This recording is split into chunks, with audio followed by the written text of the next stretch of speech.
PPF is a thin, clear film that will go on the paint surfaces of your vehicle, also your headlights and your tail lights. And that product is to protect it from all the outside elements, including rock chips. When we cut our PPF products, what we use is a plotter where we can apply the year, make, and model to make sure each cut is precise.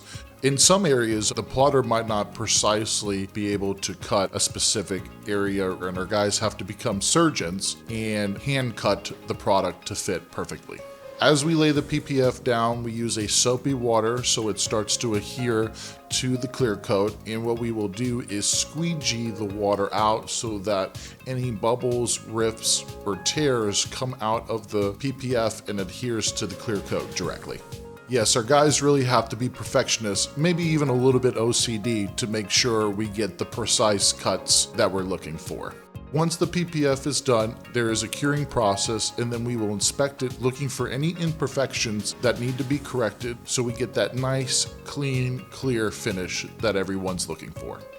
PPF is probably the best protection on the market currently right now. Look at it as a cell phone cover for your vehicle. So if you're looking to upgrade your car, we have several PPF packages to pick from. Give us a call today or schedule your appointment on our website.